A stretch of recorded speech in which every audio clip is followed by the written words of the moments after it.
following show contains adult content. It's not our intent to offend anyone, but we want to inform you that if you are a child under the age of 18 or get offended easily, this next show may not be for you. The content, opinions, and subject matter of these shows are solely the choice of your show hosts and their guests, and not those of the Entertainment Network or any affiliated stations. Any comments or inquiries should be directed to those show hosts. Thank you for listening.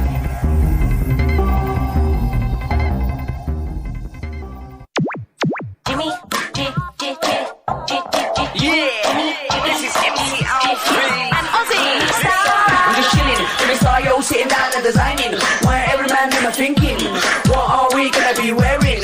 Yo, I'm a Liverpool MC, you can't test me. Big up the girls inside the party, let's get down to Crazy Jimmy. Big up myself and known as Alfie, the one and only, the Turkish MC. Always love the clothes of Jimmy. Bitch, I'm your wanna be, Jimmy Star's new celebrity. We'll take you out to Jimmy Star's. He'll dress you. Hey, what's up, everybody? Welcome to the Jimmy Star Show with Ron Russell and Astro and our fabulous engineer, Roxy. What's up, everybody? We got a great show for you guys today. It's going to be a lot of fun. We have some different kind of guests coming on.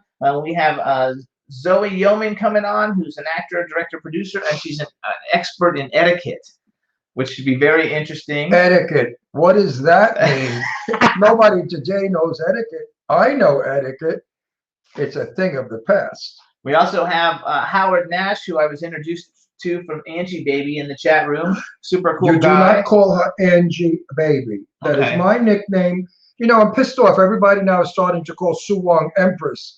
I started the Empress, and I'm the only one that's allowed to call Sue Wong Empress. And I'm the only one that's allowed to call Angie Baby Angie Baby, because so Angie is my baby. So Angela is introduced us to our second guest, and we might be working on some. You know, there was a wonderful thing on Facebook with Lorene. Oh, and there's Lorene right there. Yeah, where? Hey, Lorene. Where is she? Oh, she's Lorene, in the chat room. I read that wonderful thing about you and Angie on Facebook, and I want you to know, include me, sweetheart, because if ever you need me, I will fly to your side. I love you. You're my movie star. I need you in my life. You're so glamorous and beautiful and sweet and loving and kind and giving and generous. I mean, you know, hey, I'm there for you, baby. And we're going to see you at Halloween Hotness in 2 weeks. I can't wait. And I know she's going to wear something outrageously sexy. So let's say hi to everybody. First of all, let me introduce my cool, outrageous man about town co-host, Mr. Ron Russell. You don't have to introduce me. People know who I am, Jim. You just have to introduce yourself. Okay, that's fine. Then we got a ton of people in the chat room, including movie star Lorraine. Hey, I like the way it came up. The people in the chat room's faces now come on our screen. I know, that's Roxy doing that. Roxy, you're a wonderment. So we have Angela Joseph. There's Angie Baby. We have Angela Joseph in there. We have Teresa Sabin from Florida. Backpack John. What is that? Wait, you have to have pictures of them in order to do that, or is it actually camera in the chat room? No, it's a picture that they have in the chat room that they use in their chat room, and it just pops up there. Oh, we have Cindy Lady Lake is in the chat room. Tristan, who we haven't seen in a long time, Tristan from Australia is in the chat room. Say hi to Tristan. Hey, Tristan, how you doing? I'm not sure if I missed people. I know that seems to be a big name in Australia, Tristan, because, you know, we're friends with Tristan Rogers, the soap opera star, and his name is Tristan, and he's from Australia. Lorene says she loves our backdrop. It's new. Isn't that cool with the Hollywood, Lorene? For once, we got something decent behind our heads. And so, hold on, there's more people in here. Of course, if you were behind us bending over with your cleavage, now that would be a far better sight than the Hollywood sign. That's hilarious. Well, it's true. So she certainly has cleavage. So all is good and oh wow, all is good and all the way around. So you guys, we're gonna have fun. Yeah, she says it's fabulous. And that's Roxy who throws that stuff up. I love that, Roxy. You're really a very smart woman. You're terrific. Look at that. All my friends are popping in. I don't even want to do a show. I just want to watch all my friends popping in. Because, you know, we don't get to see anybody. This goddamn COVID crap has everybody hiding or whatever. And, you know, I'm dying to go to work, but production has been shut down. And funding money for films is getting tight because investors are worried that we're going to go into a Great Depression soon, when the market crashes and the real estate crashes and my ass crashes, all that stuff that people are saying silently. Nobody's coming forward or publicly to say it. What is that? Show your watch, please, Ron. Oh, it's just a navy blue watch to match. No, you have to go up there to show It's it a navy blue watch to match this ugly shirt I have on. with the This shirt in person is so nice. If I tell you, I love it. On camera, I look like a priest, a nun, or I don't know what I look. It's just not a me shirt. But in person, it is. So, when I shop for clothes for the show, I look in the mirror in the store and I say, this is nice. Then I take it home and I really should photograph it to see what it looks like. Because a lot of clothes just don't photograph well, or they're not suited for the character or the personality. They like how color coordinated you are. Yeah, I'm always color And these coordinated. are anchors, you guys. If you Yeah, can't but tell. this shirt is very faggy. Excuse the word, don't everybody have a shock. I'm allowed to say it, I'm gay. It's just a faggy shirt. It's like with the little girl collar, little Peter Pan collar. Look Little at it. anchors. It's not me. I should go change it. I really should. I'm upset about it. But anyway, screw it. Lorene, what do you think of this little Sissy Mary shirt? Nah, not Ron. And Teresa Saban says gorgeous. You always look gorgeous. Oh, yes, Teresa Saban just says always nice thing. But that's because she's nice. But Lorene Landon tells the truth. She's no bullshit artist. Lorene, if she says it, baby, it comes from the heart. Lorene, should I take this shirt off? What does she say? Yes, Angel. Yes. Oh, they were talking about how funny you are. You look gorgeous. See, look at you. Look gorgeous. Yeah, they're all liars. Angela Joseph How says she did that thinks used it's to go? cute. Liar, liar, your house is Pants on on fire. fire. Pants on fire. Oh, liar, liar, your pants are on fire. Or how about this? Liar, liar, Lorene's panties are on fire. Woo! Is Dave in the audience, the pervert? Dave's not here yet. Oh, Dave the pervert, you're not here. Oh, I just said that Lorene Landon's panties are on fire. Lady Lake says it's good etiquette to be nice to the host. Lady Lake, go jump in the lake, Lady Lake. No, I don't like. I really look at this collar. What in the fuck? Oops, excuse me for cursing. What in the hell was I thinking when I bought? And it wasn't. All we cheap. need to get you is a little No, sailor's hat, and you could be But like it's not. I look like Skipper on I Gilligan's look like Island. no. I look like Popeye. Popeye. I'm Popeye the Sailor Man. Doo, doo. Teresa No. Saban says she's not blowing smoke up your ass, Ron. No, but this shirt was not. It was not a cheap shirt. This was like I spent more on this shirt than I normally spend. Now I regret it. I can't bring it back because I bought it like 37 They years say it's. ago. They say though that it's slimming. It's not slimming. How could you see? You only see my neck. Anyway, if I get a break.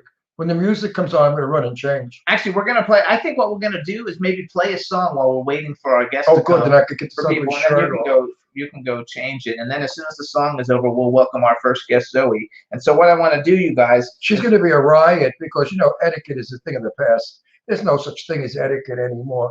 People are slobs. People are vulgar. People are crude. People are ill-mannered. People do not have table manners. People pass gas publicly and they smile and laugh.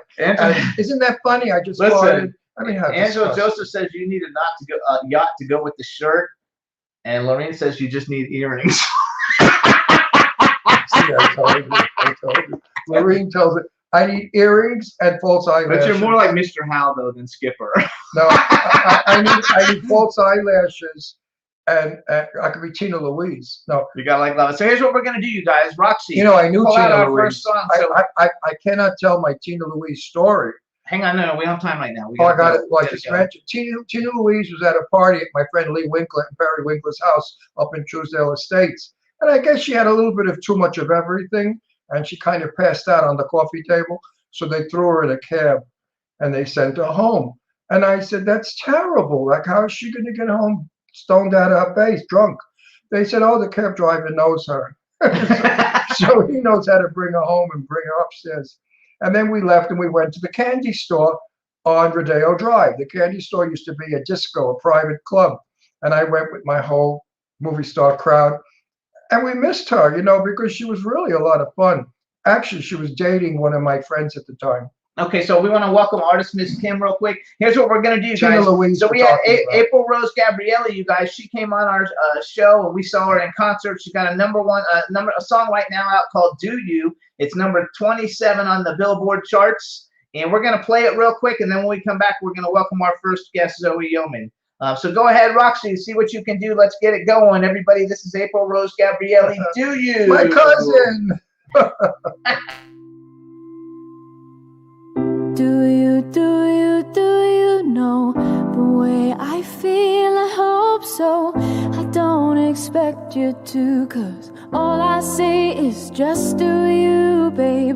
Do you know that I am asking while I'm telling?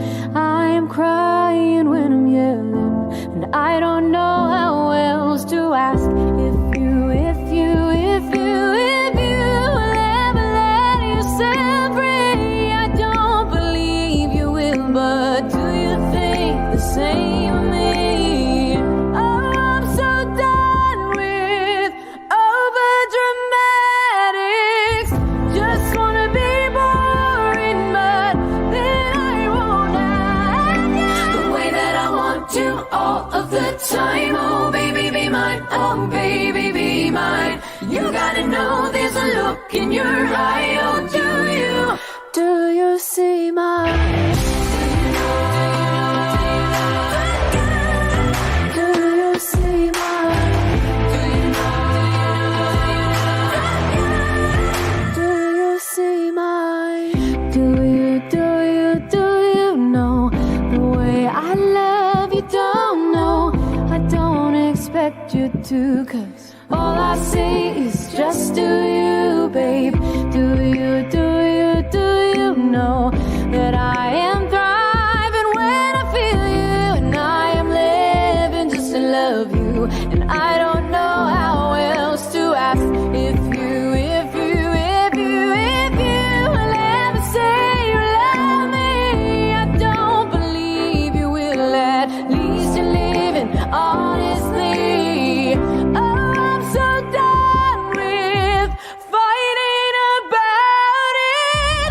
Just wanna be simple, but then I can't act the way that I want to all of the time. Oh baby, be mine. Oh baby, be mine. You gotta know there's a look in your eye. Oh, do you see mine?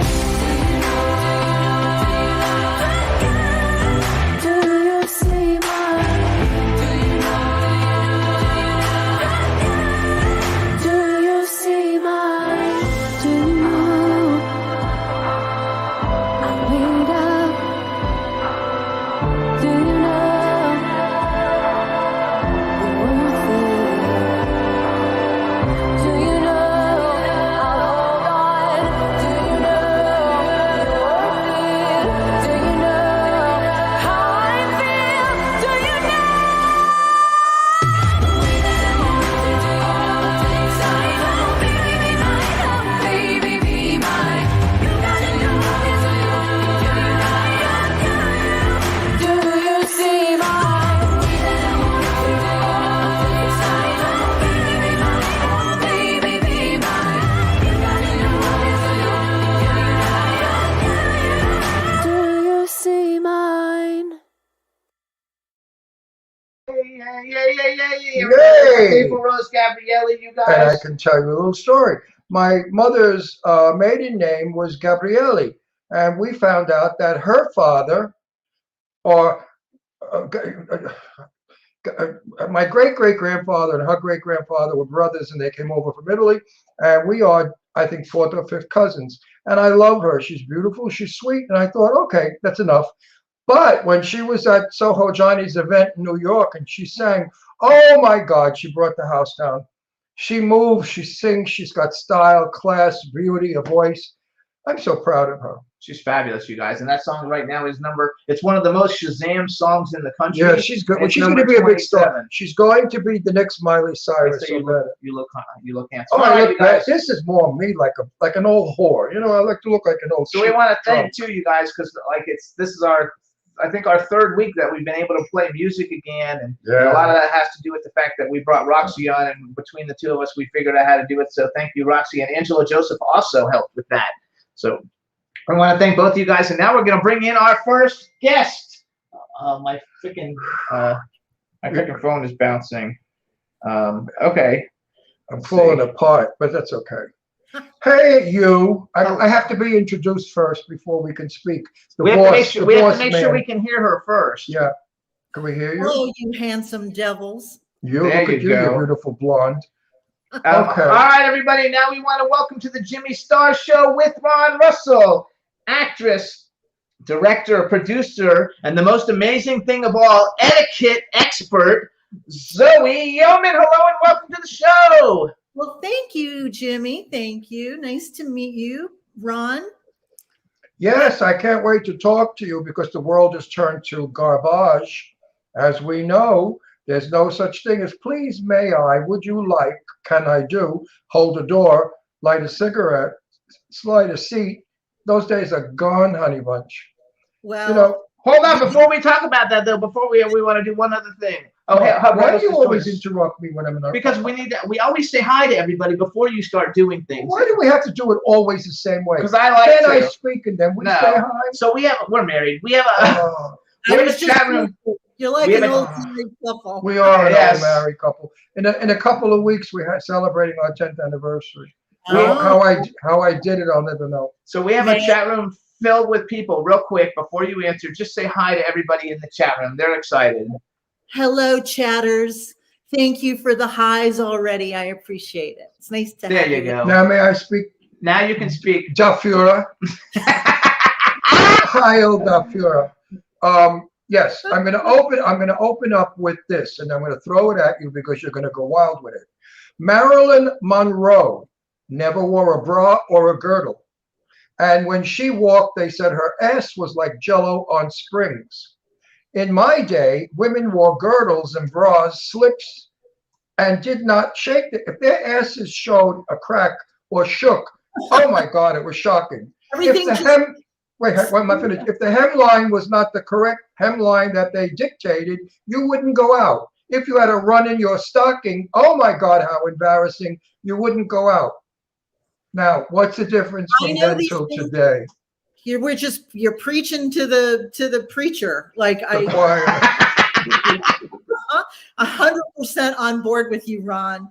And it breaks my heart a little bit because I've been to the opera kind of like all over the country, and invariably I'll be sitting next to someone in jeans and a t-shirt or a sweatshirt. But this is how it is now. This is how it is. People get on the airplane, right, in their pajamas. Like my parents, I mean, My- that's not their minds if I had ever done that, right? that's not the worst thing I've ever seen. I was at theater, and somebody seated 2 rows behind had a "fuck you Trump" T-shirt on to wear to the theater. I mean, first of all, it was vile that he was so disrespectful to the then president, which you don't do in my day. In my day, no matter how bad the president was, you simply discussed it intelligently and said, I don't care for his politics. But you never went and called his wife a whore and that he was a disgusting pig. I mean, now they're calling Biden a moron, a brain dead asshole. I mean, they're saying the most dreadful things about Biden. What has happened to the etiquette of the American public? Well, I think the kind of the casual nature of how things are these days, the kind of laissez-faire, say what you want, be free, it's all good, don't be repressed. It's okay to speak your mind, however vulgar and however loudly you'd like. And that's just kind of what we've come to. And this hasn't just happened. I mean, this has been a kind of a downhill slide since like the 50s. No, not the 50s. I'm from the 50s. I'm older than you are. I'm 81. So I came up wartime, and I was a teenager in the 50s. And let me tell you something. We respected our girlfriends. We never said, God forbid you cursed in the front. Oh, I'm so sorry, I slipped. You did everything that a gentleman was taught to do. we would go to a dance and we go over to a girl and say, would you like to dance with me? And no, we had etiquette. Believe me, I was raised with etiquette. Let me clarify then. Wait, the hippies Wait, ruined let her it. clarify. Wait, hippies. Thank you. In the 60s, 69 and 70. 70s, right? 70s, because Yeah. I was Yeah. alive too. Burn your bra. Yeah. And, so don't wear panties. Go commando, because jeans look better if you don't wear underwear. I mean, I was around all those days. I'm 81 years old, so I'm as old as dirt, and I've been around from the good days to these days. And unfortunately, I've had to update myself and become vulgar on my show, and be risque and be quite ordinary, because that's what goes. If I were my old self, people would say, who is that old queen? Get him off the air. He's a big stuffed shirt. well, I had to write an interview recently, a review recently, and I'm thinking about taking it down because I was so angry about the way the man treated me. He told me to shut my mouth. Who said that? This guy, Kick him in the balls. customer service guy, Kick him in the balls. I was complaining. He told me to shut my mouth, and I could say worse about what he called me. What did he call you? I like it. Tell me. No, we're unfiltered and uncensored. He called me, he called me a bitch, and I told him, well, you don't know me well enough to call me that name. Right. But, so on and so forth. And it went back and forth. It went. And I wasn't really exactly happy. Yes, Teresa. He was awful. And I'm getting ready to call his boss today. Good. No, the favorite word today that men love to call women is UNT. Put a C in front of it. Which is super disrespectful. That's their favorite word. Oh, they love that. Look at that over there. She's a real That word is used more than I love you. Things have changed. Sadly. We'll agree that things have changed greatly. So I think for me in my generation, because I'm a little older, I think that the whole downfall. Not older than I. I know I'm a different age than you, but I think the downfall of etiquette, because like when I was a kid, like we went to cotillion. They taught you what forks you use, how to dance, how to ask a lady. And everybody went to cotillion. It wasn't like I wasn't like privileged. I went also. I grew up middle class, but I think that the downfall of everything happened when they changed everything, where Fridays were casual Fridays, and the beginning of casual Fridays was the beginning of the downfall of the world. Where people stopped wearing suits on Fridays, and then all of a sudden it just got worse and worse. Like we were at the mall the other day, and there was like a young kid in front of us. And his pants literally were down like to his knees, and you could see his underwear, and he's like walking around the mall like that. And I was like, in my day, and I'm not a prude, but like I would never walk around like that. Because listen, when I went to cotillion dances, She knows what that is, right? You know what a cotillion is. In our day, a cotillion was where they taught young men how to ask a girl to dance, and you learned how to dance. It was cotillion. I found it very easy. Abraham Lincoln didn't. He had a little difficulty with asking girls to dance. So I went over and I helped Abe out. It's a joke. So you have to do a ha ha ha. She's laughing. No, anyway, seriously. So I want to hear from her a little bit. I know, but I want to feed her. No, I don't want to feed her yet. I want to charge her up because I know in this woman there is fury, and she's not giving it to me. Listen, I interviewed over 4,000 people for 20-something years. I know how to get out of my people what I want. This lady has so much to say, but she's being politically correct because she's afraid of what the public is going to say. No, she's not afraid. I want to get her going. Am I getting you going, Zoe? Spewed it out, honey. Spewed it out. Tell me. Wait, did you ever talk? Wait, one more thing. These fat slobs with tattoos, their asses hanging out. Girls I see in the mall. Fat asses like hippos, and they got the nerve to put tattoos all over their asses so you can really see it good. And they are in skin-tight, stretched elastic pants. And as they walk, their asses move exactly like a hippo's ass when it used to be behind a hippo walking. Listen, I am the ultimate diplomat, but we also we all know I'm not. et cetera, are a privilege. They're not a right. And there are things that people forget in public that they were either never taught, don't believe are important, are worried about what their friends are going to think or say, and especially the younger kids who have peer pressure. So, there's a lot to this. There's a lot underneath it. And sometimes it simmers and boils and we act out in public because we're just tired of it. We've had enough. And then there are times where we just decide to take the high road. We decide to take care of someone else. We decide to make it okay. So we hold the door, and then 17 people walk by. That so happens. That happens all the time. That is true. You're still holding the door because you're that kind of person. And you know what? God sees it. It's all good. What really is the cause of today is, I lived in Manhattan on the Upper East Side, basically a Jewish community. Most of my lady friends were Jewish. They wore Chanel. They wore Lily Daché. They wore magnificent clothes. They dressed beautifully. They wore stockings and fur coats, and they looked elegant and gorgeous. Now their children said, I don't want to look like my mother. I'm going to go the opposite way. So they wear torn jeans, ripped shirts, and they look like shit. Now, my friend, I won't mention who she is, she had a nervous breakdown. She said, I am fabulous. I am gorgeous. Look at me. And why do you look like a bum in the street? And the daughter said, because I don't want to be you. I want to be me.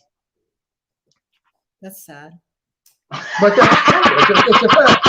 Kids, Good answer, Zoe. and you know what? All these people that are tattooed 30 years from now, the new generation is going to say, I'm not tattooing myself. That's what my parents did. I don't want to look like them. So that's what happens. Children do not want to look like their parents for some reason. Meanwhile, Well, parents should drown them at birth. I always wanted to look like my mother. Miriam was the babe. Like, my mom and dad were a power couple, and this was like the 60s, the 70s. Yes, they were beautiful. They dressed. They went out to parties. She wore pins and big jewelry. I mean, Miriam had. My mother looked like Eva Gabor. Yeah. And I used to, because I was a hairdresser, so I would always put 9,000 wiglets in her head to make her look like Eva Gabor. And my mother was a stickler for speaking. If she heard someone speaking incorrectly, using all the wrong vowels or whatever, whatever. Speech. My mother would be upset by it. She'd say, why don't they learn to speak English? It's a very nice language. Because we came from Brooklyn, and I have a great big Brooklyn accent. And my mother would say to me, Ronnie, it's not pronounced that way, it's pronounced this way. And it annoyed me. So now I deliberately speak Brooklyn just to annoy my mother in heaven. I think because our show has an older demographic audience, because our audience is basically like 40 to 70, in that range. So a lot, because everybody in the chat room, they're saying I was raised to be a lady. My mother was elegant.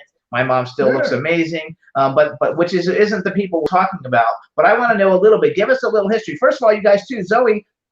Not only is she an etiquette expert, but like you guys have seen her on things like Law and Order, SVU, The Practice, Strong Medicine, The Drew Carey Show. She's done all kinds of cool movies. She's a dog lover. Now, do you still have 3 dogs? All 4 of them are gone.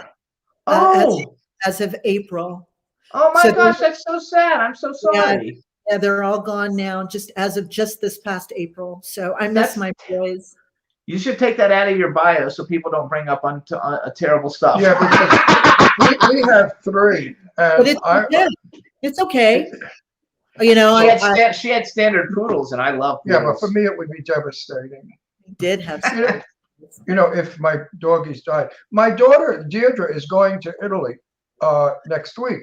And she said to me, I've been watching on the big smart TV, the tours of Italy, where you walk through all various cities of Italy. And she said, my God, Daddy, how beautifully they dress in Italy. Women wear long dresses, men in nice, and the same thing with Paris, the same thing with other countries.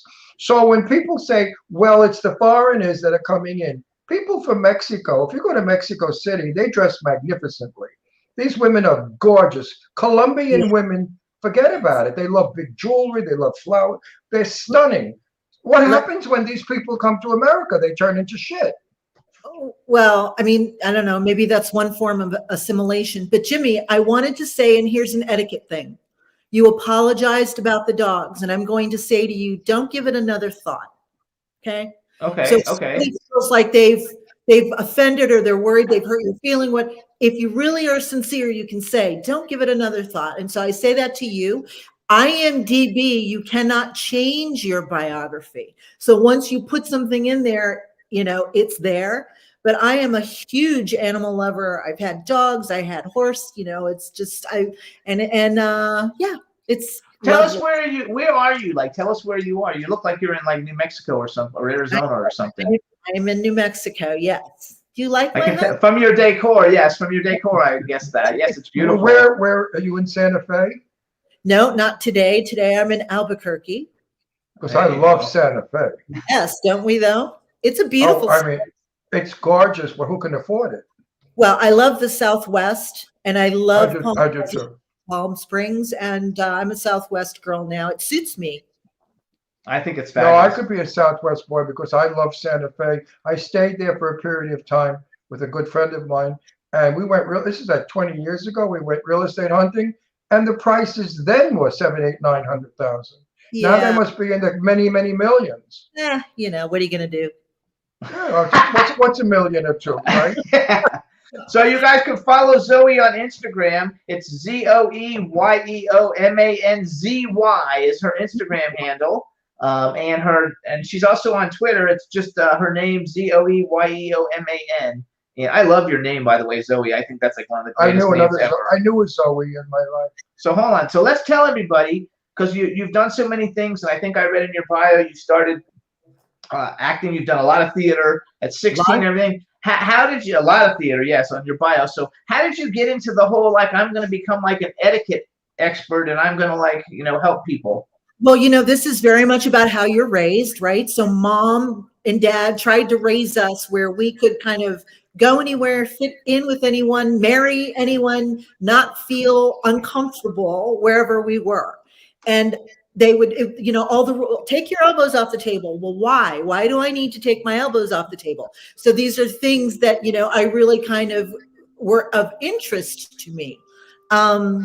And so I started my own etiquette concern. I had a business for almost 15 years, and I taught 2.5-year-olds how to use their napkin and where to put their napkin. And then I worked with big Fortune companies, you know, Hershey's and Boeing and big companies, teaching their vice presidents and their, you know, their upper management folks. So it's just something that I'm fascinated by, and it's in everything. You know, Yeah, we but have. do they think you're a little weird? Does who I mean, think because the people you're trying to teach, because Well- if I go on my pedestal and start to preach this, people say, "Oh, shut up. That Do was I yesterday. care? You're an old man. That doesn't happen anymore. Question Let's is, get do out I of the past." And the answer is no, I don't care, because people tell me I'm fabulous all the time, and they're right. I am fabulous, right? And my friends love me. Like one of my girlfriends was like, "Oh, you know, what do you think of my new shirt?" And I said, "That's not a shirt, Michelle. That's a blouse." And she still to this day brings that up, and we laugh about it. And so it's just who I am. It's my nature, and you know, people like me anyway. In spite He of the does it fact to me too. He does it to me all the time. I have certain phrases that I use all the time, and I know they're incorrect, but I say them anyway. And he's like, "You can't do that, and please don't do that when you're, you know, I negotiate, you know, $1 million movie deals and stuff." And he's like, "I hope you don't talk like that." No one knows how to use the difference between his and him. And that drives me nuts when they use him instead of his or his instead of him. And I just say to myself, I cringe, because to me, it's total illiteracy. It's not speaking the English language, although I don't really speak well anymore because I don't. If I speak like I'm speaking now, they say, "Oh, you're gay," because I sound gay. So if I speak with a Brooklyn accent, they don't know that I'm gay. They think I'm some tough, wise guy from Brooklyn. So you see, it's how you speak and present yourself. And young people don't get it.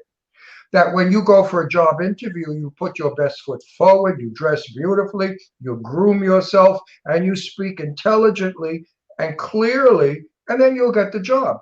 But if you go with tattoos, flip-flops, your hair all astrew, and a beard, and you say, "Yeah, I like this job over there. You know, I think I could do good for your company." Well, think about the people who are having to go out there and date right now. Oh, Like, My daughter's we're date. fortunate. I'm 29 years married. You guys have been together for 10 now, married. I mean, think if you were having to go out there and actually date. Like, My daughters are single.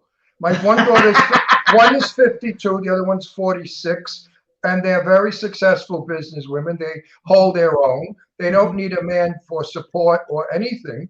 And my daughter Leslie was first one up Miss America. She looks like Grace Kelly. So I'm not selling dogs over here. You know, I'm not selling ugly broads. My daughters both are very beautiful. And the men out there, she said, are just not worth it because they're not men anymore. They're boys. And they don't know how to treat a lady because my daughters were raised to be treated like ladies. So it's difficult for women of quality today to meet men of quality. Angela Joseph says, Zoe, this is why I'm single and I have a petting zoo. She's single. She's got, you know why she's single? She's tired. She's got 38 children. I mean, all the kids she's got. Of course, she doesn't even have time to date. Angie, I would date you. I love Angie. By the way. My husband back in the day when people still dated and called and all that good stuff. And wow, it's strange. So, I have a question then, because we were in New York in May and we were at a diner. So when I was a kid and I was in high school, no matter what job I applied for, I put on a suit. It doesn't matter. I went to a movie theater, I put on a suit. If I went and applied at Arby's, I put on a suit. To look good and presentable. So like this kid came in with like his hair all nappy. We were at a diner. You know, I get it's a diner maybe, but he had a big backpack on his shoulders and he had ripped jeans and a t-shirt that was dirty and he asked for a job, you know, and he had a phone and he had a expensive phone and expensive sneakers and everything. So it wasn't like he was poor, you know, but that's how he went to apply for the job and they immediately said no. But like, do you think that like nowadays if he got the job? No, he didn't get it. They don't teach that. I don't know if they teach that like kids to dress up and look your best. You know, if you're going to go try and get a job, even when they get out of college, they don't do it. Wait, let her answer my thing. You're still going on? No, I want her to talk. I want her to answer. But I want to say something more interesting than what you just said. No, go. I hear you 100%. And I would actually say that if you showed up at any number, especially like IT jobs and software jobs, you best not wear a suit because they don't think you're creative now, right? So you have to. That's terrible. Okay, there was a time I would go when I lived in Manhattan. We would go to dinner at Le Cirque. Okay, when you went to Le Cirque, you wore a tie and a jacket, and a lady wore a beautiful dress, and the room was the most elegant room. Then suddenly, nobody was going anymore to Le Cirque because we were getting old. Nobody could make it. Everybody had arthritis. They were half dead. You know, all the old people from the Upper East Side were broken. So the young people started to go to Le Cirque, and they said to, I forgot his name, the owner, but they said to him, oh, we don't want to wear jackets. So you know what he did? He made a room especially for the slobs to go and eat. And then the other room was for the elegant people. Well, there were 3 people in the elegant side and 100 people on the slob side. And guess what? Le Cirque is no longer there. So you people have lost out on the most elegant dining in the country with the best food and the most beautiful room with service that was unbelievable. You were treated like kings and queens. You did it by being slobs. You've put all of the great New York restaurants out of business. Yeah. I think the last bastion for me personally, I might have been born too late. But anyway, I joined when I moved to Beverly Hills, when I moved to LA, I joined the Friars Club because I was super excited. This was in 2000. I was super excited about actually getting to sit down with Sid Charisse and everybody. Suzanne Plachette and Don Rickles and Red Buttons. I mean, they were all there. Milty was still alive. They were all there. And my husband and I used to go in there and we would have a ball with that generation. Had a ball. You're talking about my crowd. I used to go there with Barbara Lux. Saul and Barbara Lux were members, and I was a guest all the time.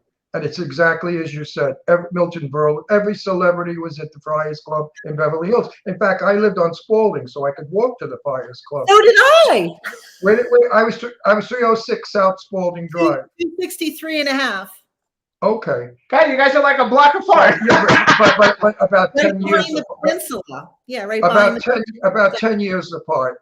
Yeah. Because I lived there 79, 80, 81, 82, and 85. We had a lovely house right on Spalding. We had so much fun with all of those guys. Oh, and, yeah.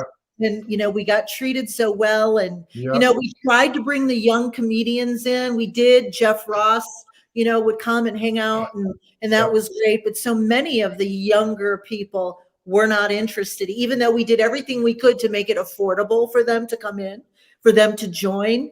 And it was sad. Yeah. It was sad, but I also want to like brag to you real quick. So everybody, let's listen. If you want to find out more about Zoe, you can go to zoeyoman.com, ZOEYEOMAN.com.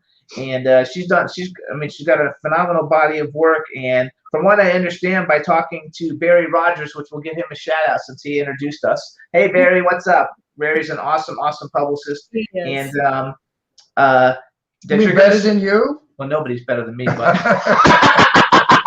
but he's second. He's a great guy. Barry. No, he's a great guy. I just feel really honored to call Jimmy him has a a friend. bit of a problem.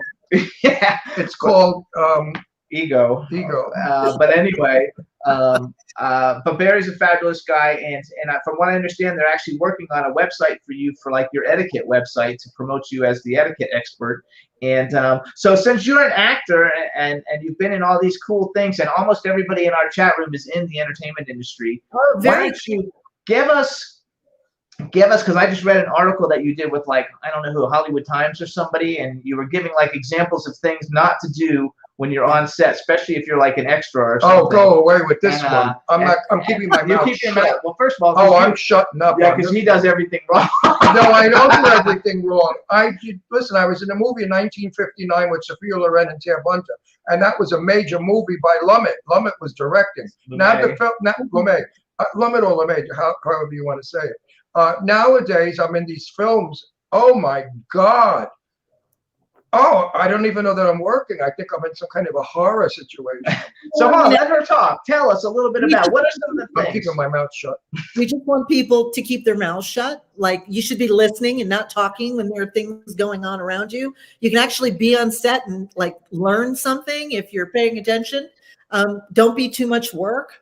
Don't hound the stars for autographs or selfies. Like, I understand how cool it is to get a selfie with Vince Vaughn, you know, but I wasn't on. I wasn't there to, you know, to get selfies with everybody. So, you know, it is what it is. It's nice to have that stuff to put on your social media, but you don't want to be too much work. You want to be nice to people. And I mean, everybody, the wardrobe people, the makeup, hair and makeup art, like, you need to be decent. You need to be nice and just mind your manners, like pay attention, because you never know who you're talking to. And we love our crew. Like, we love our crew and our poor, you know, I feel for those folks. They might be getting ready to strike, and I say go for it. Yeah, so craft services now is a whole thing because of COVID. Like, there's a lot of stuff to be paying attention to. Wear your masks. Yes, Angela, Oh, don't please. do much work. Listen up to this. I was friends with Betty Davis. To my regret, I do not have a picture of Betty and I together. Why? Because it was socially unacceptable. Betty was not made up or hair done, and she would never be photographed unless she looked perfect. I was best friends with Jane Russell, my sister, my lover, my friend. I mean, buddies. We hung out for years. I have a few pictures of Jane Russell, and she let it go by because she was made up with lashes and a wig and gorgeous. But today, stars take pictures like they're streetwalkers. I mean, it's nothing.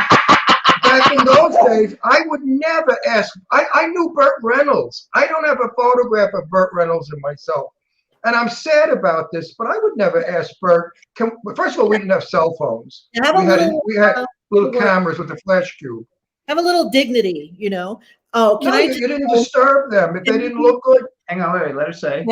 Betty Davis makes me cry. I loved her so much. I loved her more than you. I knew her. One of my favorite talented actors.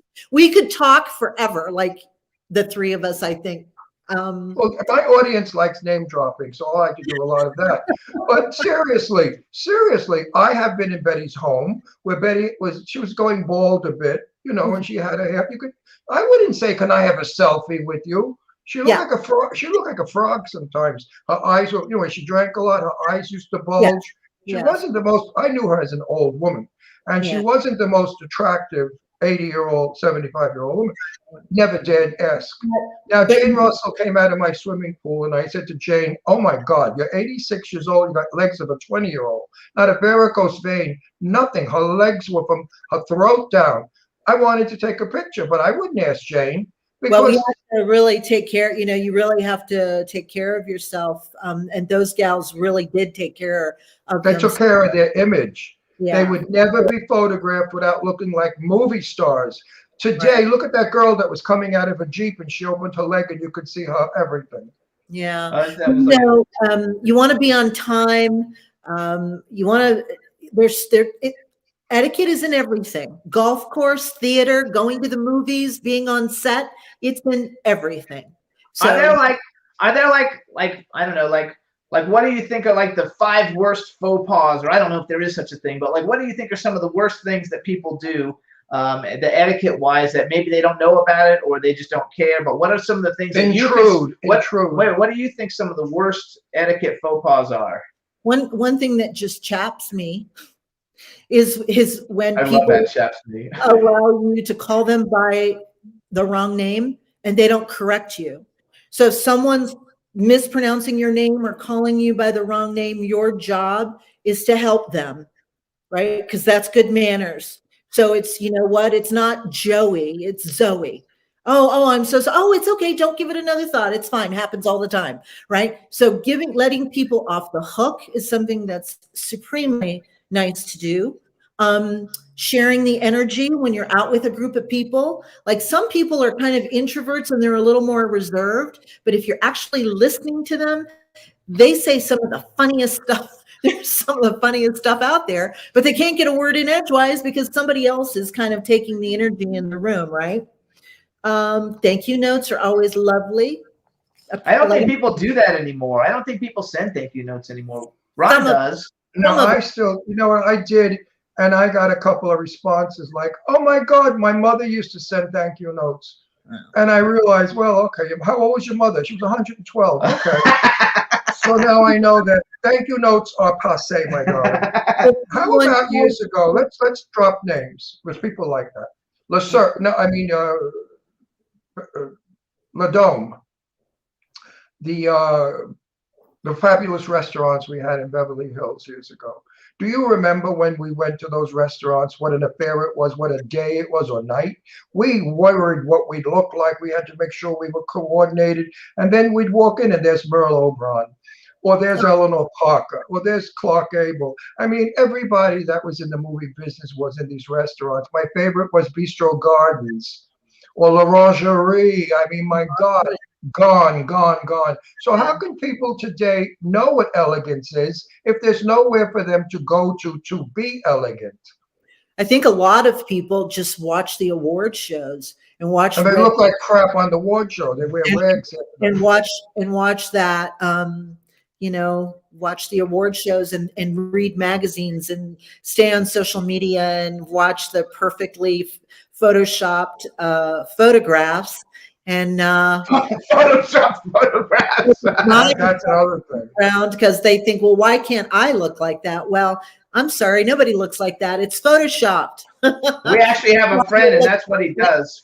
And movie stars today look like crap. Now, my mother, I remember when I was about 8 or 9 years old, she changed her hairdo, and I said, "Oh, Ma, that looks good." She said, "Yeah, I saw Joan Crawford in the movie, and I loved the way Joan had her hair. So I had my hairstyle like Joan Crawford."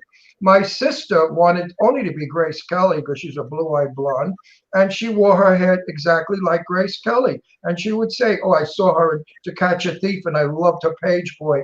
So they had people to look up to that were beautifully put together.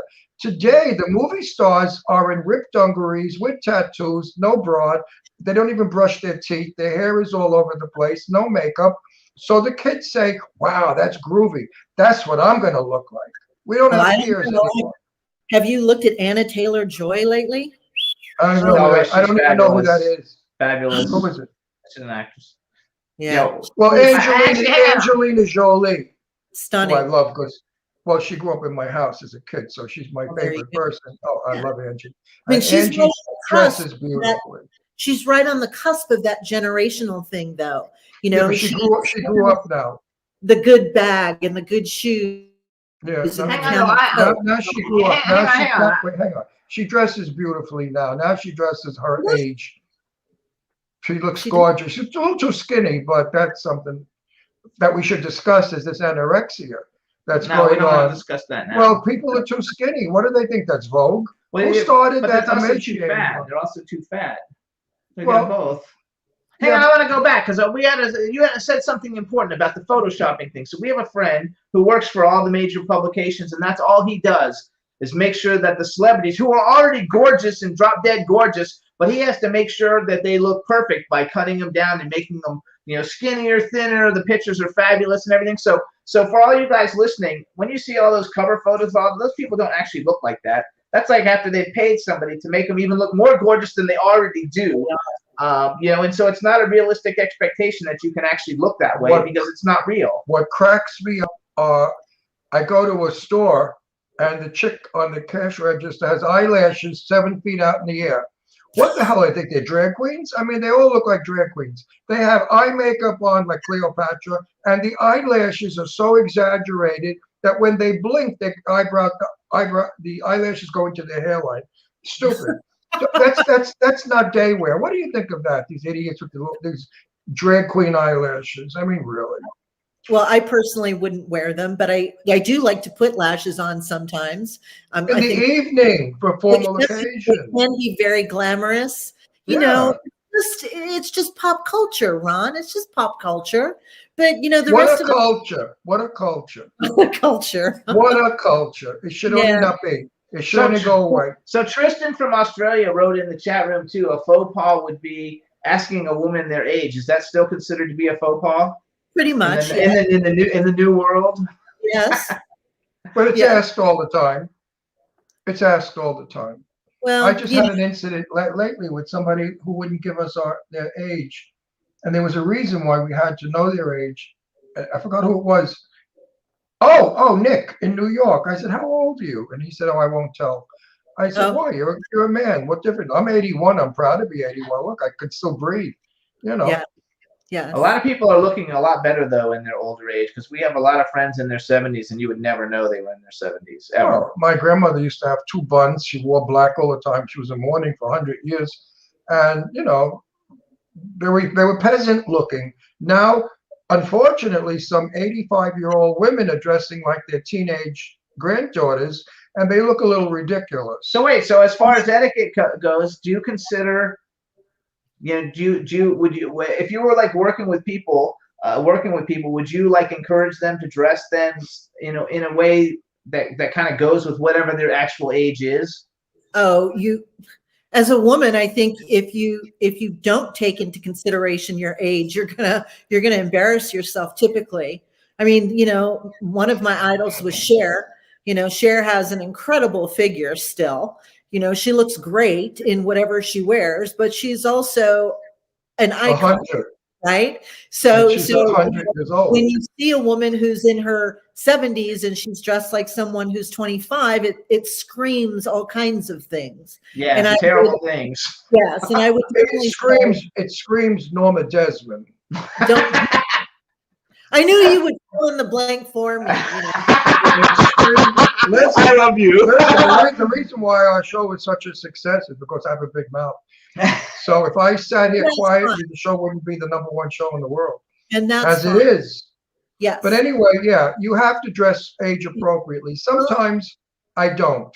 It's called dignity. And I feel stupid. Sometimes. I'm a Ralph Lauren guy. I love corduroy slacks with a tweed jacket and a beautiful shirt and boots. That's my look. But I'm not going horseback riding, and I live in a town that's 180 degrees of weather. Yeah. So we walk around here half naked. I love classic and timeless.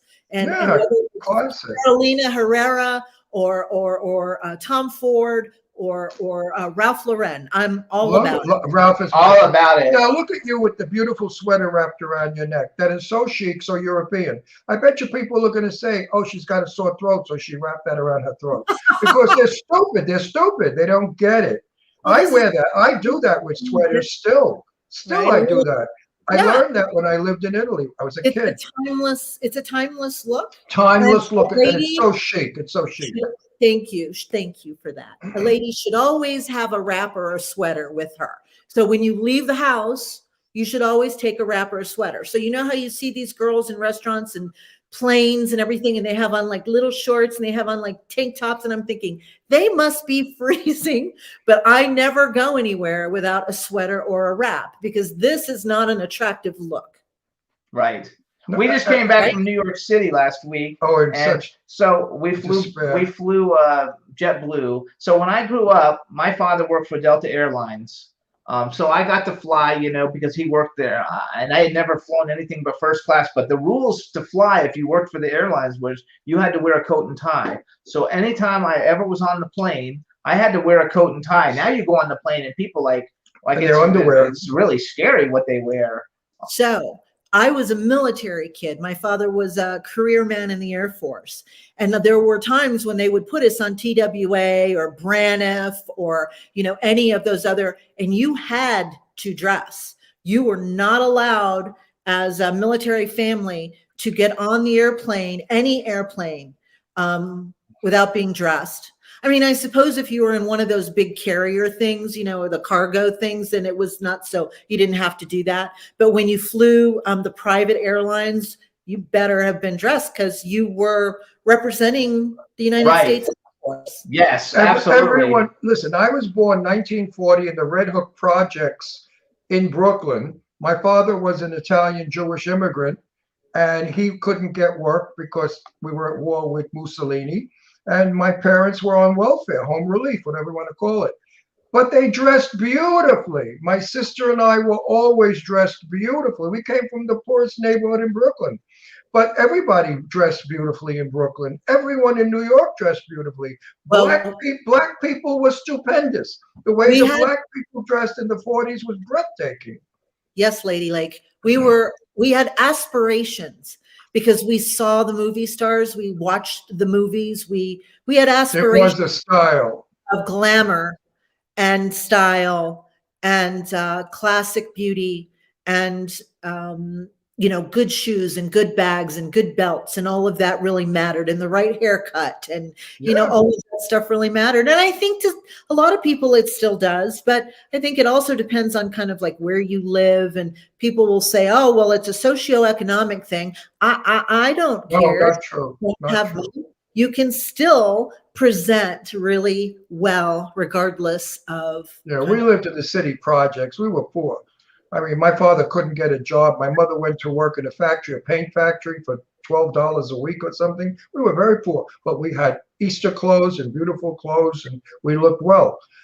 You can dress nicely. It doesn't mean you're poor. Doesn't have to be expensive. No, it doesn't have to be Well, it expensive. You may only have one outfit, but it was a good outfit. And I will My- tell you that the guy who walks into the bank with the cowboy hat on and he's filthy and he's got the boots that have been in the mud, he's the guy with the money.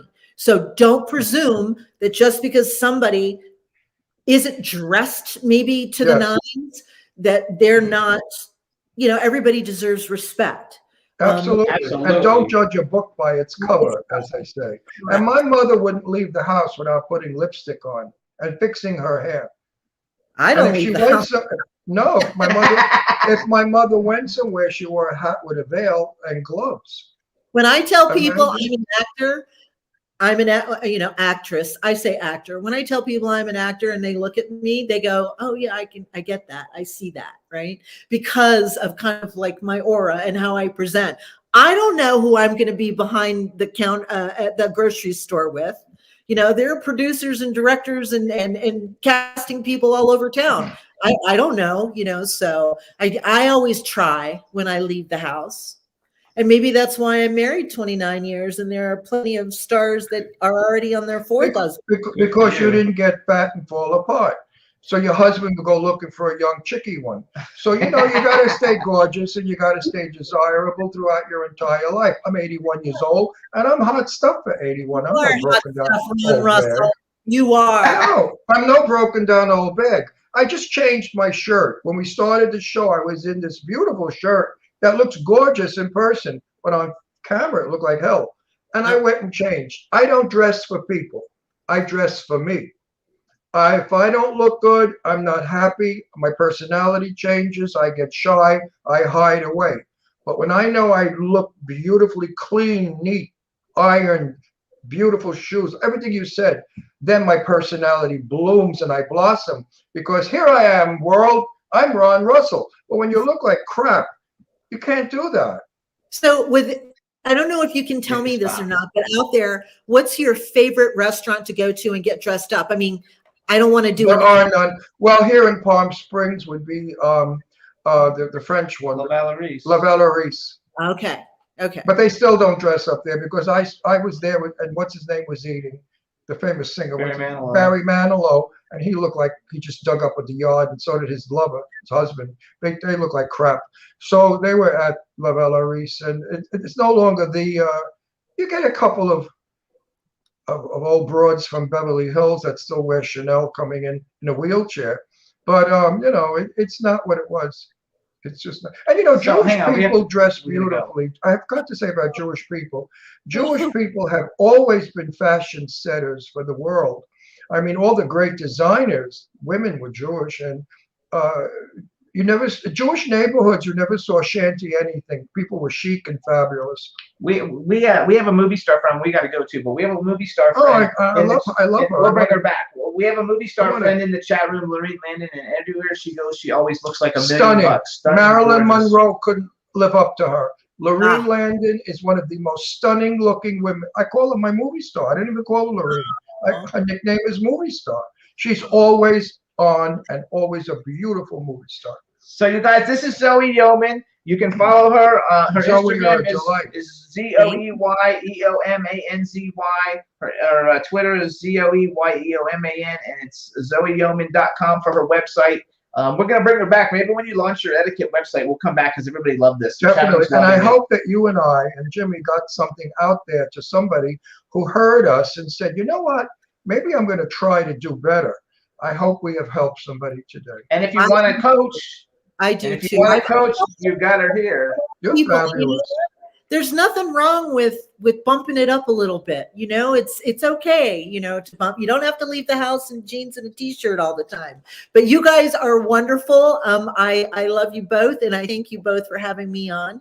And I love the fact that I get to see the chat people in there. Thank you, Hub. Yeah, that's a new thing we just got. So that's wonderful. I love that. Also, then we want to again thank Barry Rogers for introducing us. We will have you come back later on in the year, and it's been a pleasure. And thank you so much for coming. And people should follow you, and they should watch what you do and what you say, because you can maybe bring back a time when human beings felt special. We didn't have problems. We didn't feel less than what we are as today. Today, everybody, poor me, I want it for free. It doesn't come for free, folks. Nothing is free in this world. You want to look good, you got to work, buy clothes, look good, pays off in the end. The mirror doesn't lie. Thank you, Lorraine. Thank you, Jimmy. Thank you, Ron. Bye-bye. Thank you, my darling. You're wonderful. You are absolutely a breath of fresh air. All right, you guys. And that's rare nowadays. Thank you, my love. Bye. Bye, sweetheart. You're very pretty also. Got nice teeth. See, you got to take care of your teeth. Well, a lot of people walk around with teeth missing, too. They don't care. They Well, when smile. I come to the desert, I'm going to look you all up. And when you come to I believe it. when you come to New Mexico, come stay. Absolutely. Oh, wonderful. We don't have a guest room, but you come to the house, I'll make dinner. You like Italian Jewish food? Oh, yeah. I make pasta. I make pasta with, I have to go. I can't talk. Okay. We'll have you come to the house. I make pasta with noodle pudding. Be good. Be good, you two. Bye. Bye. Thank you. Bye, sweetheart. All right, so you guys, we're gonna take a quick music break, and then we're gonna bring on our next guest, Howard Nash. Before we bring on the music breaks, with Roxy, you can get Guardrail ready. It's a short song. You can hear us, you guys, on iHeartRadio, Apple Podcasts, iTunes, Spotify, Amazon Music, YouTube, Google Podcasts, Radio Public, TuneIn, Pandora, and Amazon Prime. This is Ryan Casada's brand new single, Guardrail. I freaking love it. I hope you guys love it. And when we come back, we're going to bring our next guest, Howard Nash, on the show. And I'm so Take sorry. it away, Roxy.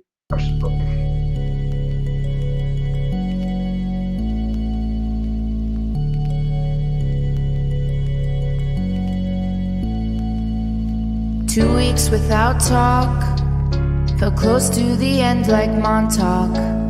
Said I'd drive over the guardrail for you.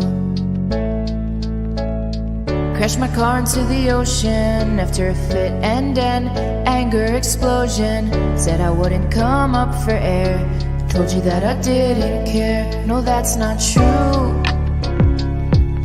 just wanted you closer. Still looking in the rear view, so sorry that I scared you. No, I get real twisted in the head sometimes, it's true. Wondering how I get on without you. All I see is black and dark blue. Baby girl always came to the rescue, crying on the floor in the bathroom. Said you can't play this anymore, go and fight your own war. So I sink deep, wrestling in my sleep. My talk is cheap, you better go on without me. I'll light the candle, I'll be up when you call me back. Too much to handle, but don't say you don't want me back, girl. Baby, I'm sinking, got me wishing, wishful thinking. Oh no, baby, I'm sinking, wishful think. Don't say you don't want me back.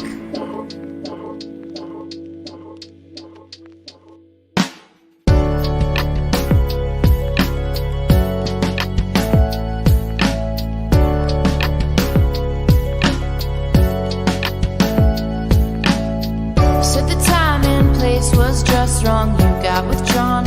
I need to get strong, better watch my words, no bridges burned. I'll spend some time on my insides, figuring out why I said I'd die without you. Ain't good without you, look, I'm fine. I apologize, I know it don't make it right, but I apologize. I'll light the candle, I'll be up when you call me back. Too much to handle, but don't say you don't want me back, girl. Baby, I'm sinking, got me wishing, wishful thinking. Oh no, baby, I'm sinking, wishful think. Don't say you don't want me back.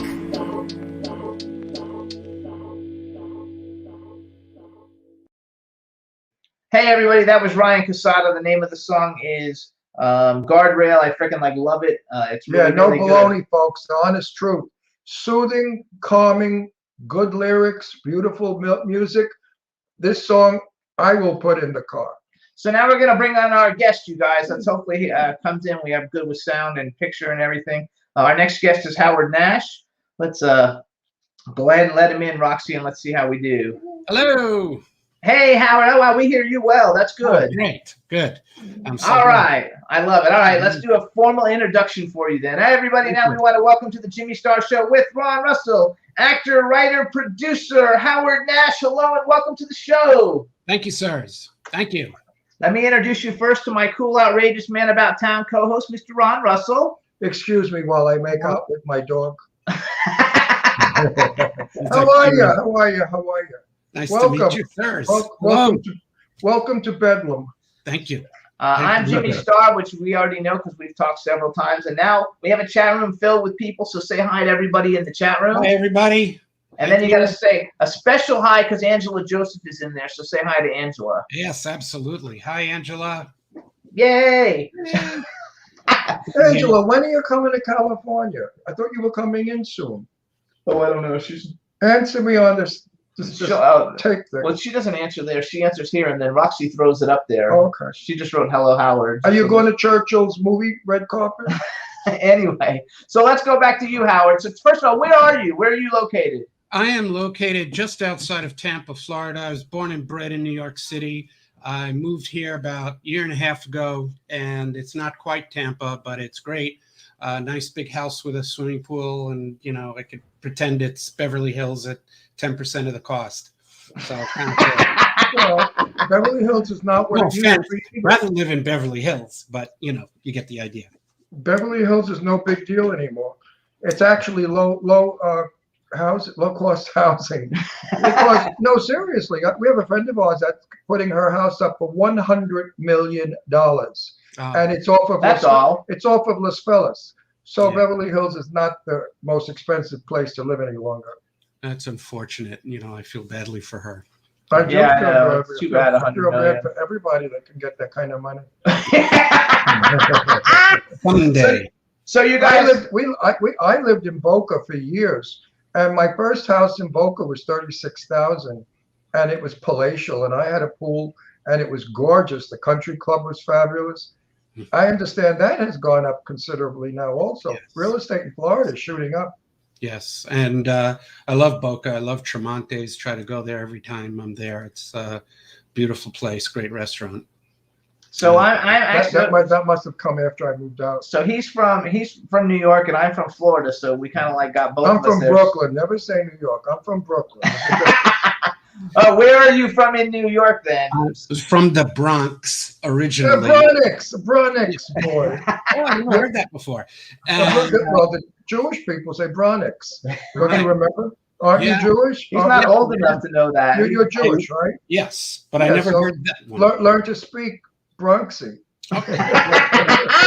You shouldn't live so long. You should live so long, I darling. have to have a sibilant eth or something, I think, if I'm from the Bronx. And I like Anyway, that. Happy New Year. thank you. I'm supposed to say happy, but yeah. What? Well, I say happy because we're very unhappy in our country right now, and I Yeah. like the word happy.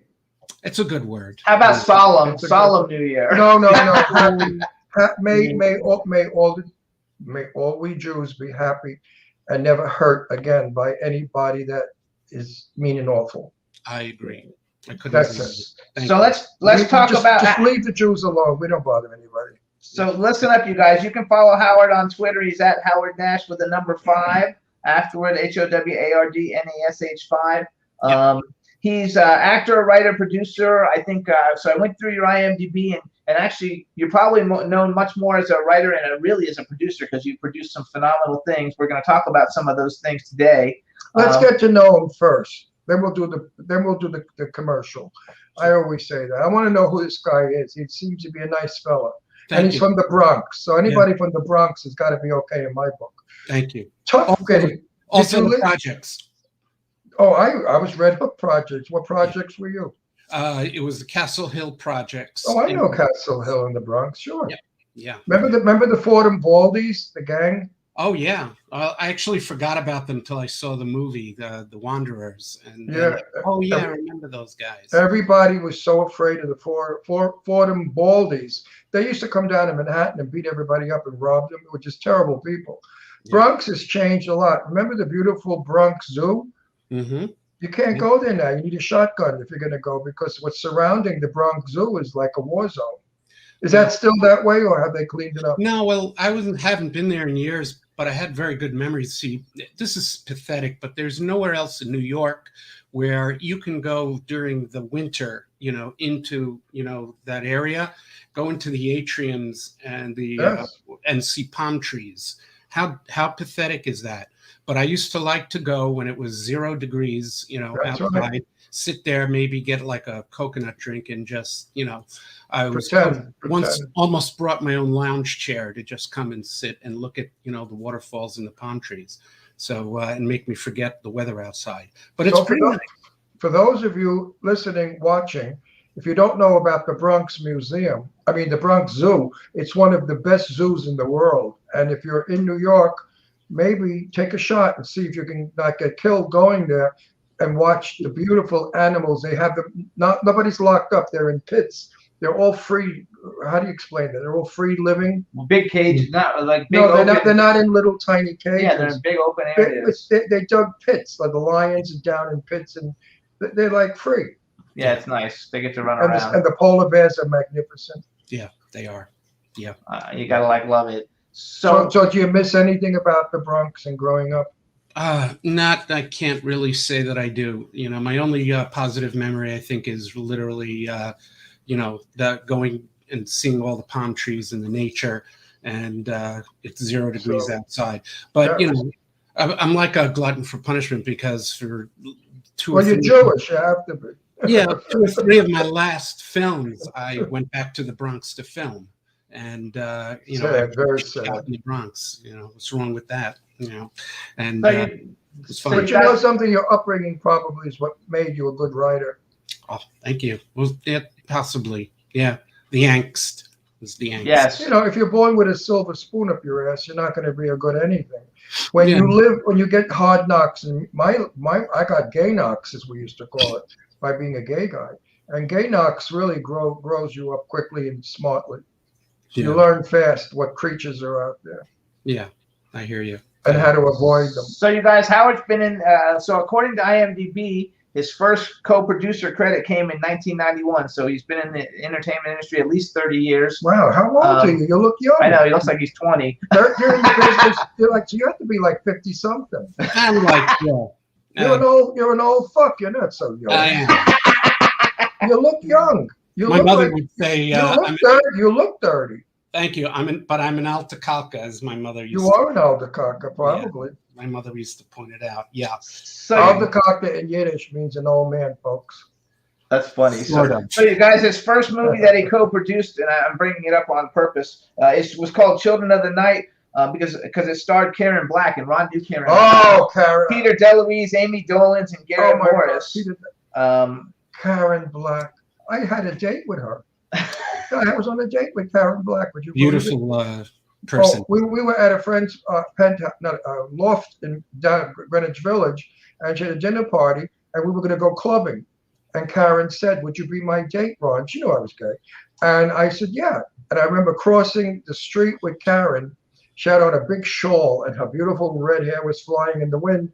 And all she did was hold her hand up to stop all the traffic. And when we got across the street, I said, "I bet you nobody knew who you are. If they knew you were Karen Black, they would have been stopping, getting out, and grabbing you." She said, "Nah, nobody knows who I am." I said, "Are you kidding, Karen?" Anyway, we danced, we drank. She was wonderful. I loved her. When she died, I was very upset. She died way too young. Yeah. How did you So- find her? Tell me how you liked her. I liked her. It was a little bit, tenuous because she was in full makeup, and this was a vampire film.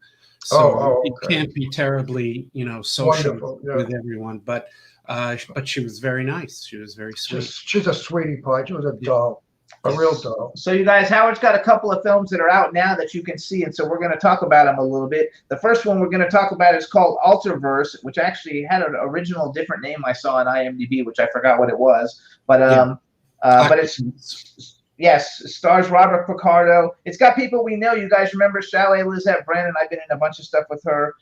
We actually sat at an Academy Award party with her and her father. G. Larry Butler, who's a friend of ours, Michael Pugliese, Brianna White, Robert Picardo, I guess is the name that everybody really knows from Star Trek. He's a great actor, and I see you've worked with him on several projects. Just give us like a quick synopsis of Alterverse, because I've actually got the trailer that we can play for people, and people can see it. So tell us a little bit about it. It's a sci-fi paranormal film. Essentially, two people, a husband and wife, are on the computer, and they suddenly discover alternate versions of themselves while they're watching family footage. And it's them, but it's not them. And it's a little bit creepy at first. They don't know how something like this occurred. And pretty soon it kind of escalates where these seemingly harmless people who are really them turn out to be, a little bit of a threat that they have. Well, who are them? Are they aliens? Because we're doing a lot of alien movies. No, it's an Martian. alternate version of themselves in an alternate universe. Alternate verse means alternate universe. Yeah. What? Alternate universe. Yeah. Alterverse. What the fuck is alternate universe? Hey, don't knock it till you tried it. No, what is it? Tell me. I want to know. Half the people you meet are in an alternate universe. Don't you know that? People No. I meet, I know a lot of my people are out of space somewhere. They're way out there. So but- you get it. It's essentially, our world but in a mirror image of. Oh yeah, yeah. There was a wonderful movie in the 40s that they did about how everything that we're doing on this planet, we were doing the same time at another planet, and they went to that planet in a rocket ship, and then they.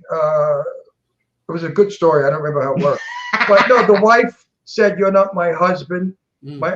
She knew he wasn't the husband because he came from Earth. He wasn't from the other planet. So Anyway, here's what we're gonna do. I with forgot this. the name of the movie. This planet. We're Earth gonna let Howard actually introduce the trailer, and when he gets done, Yeah, I want to Roxy's see gonna- this. Roxy's gonna play the trailer for everybody. So go ahead and introduce it, and then when you at the end it off saying "Here you go" or something, so she knows and she'll hit the play button. Here you go. Okay. Well, And this film is up my alley. I want to see yeah, it. it starts, innocently enough. They are on an all protein diet, and something flips the switch when they're at the extreme of their activity, where suddenly they see on the computer where they're supposed to be watching themselves. Instead, I love this. they're watching. When can we see it? Wait. Let him. We're gonna show the trailer, and then we'll come back and talk about it when we see it. We see it on what? On what? A smart TV? It's running on. Will be running on IMDb TV. It's already on Tubi TV. It's available on, of course, Blu-ray and disc. But right now, it's playing on Tubi TV and Amazon, and soon to be IMDb TV. And I've told. Oh, we can get it on our smart TV. Oh yeah. Oh yeah. Okay, we're gonna watch it tonight. Yeah, and it's a progression from innocently enough, beginning this project of hers to discovering something and not sure, where the thread is going to take them. So, roll the tape. Don't give too much away. All right, roll the tape, Roxy. Here we go. Ultraverse, everybody. Hello, I'm documentary filmmaker Annie Curtis, and this is 30 Days of Clean Living. So I've set up cameras all over the house. They're going to be recording 24/7 and uploading all the footage to a remote access server. Are we really going to be doing this? Like it or not, it's happening. We'll see how it goes. Dig in. Satisfying. Absolutely.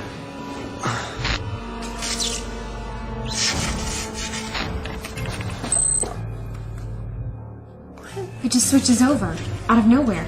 As unbelievable as it sounds, I think we just recorded an alternate reality. It alternates between filming our world and another parallel world. There's a connection, a bond. It must be getting stronger. Annie, what happened? It was her. She was here. What? The other Annie.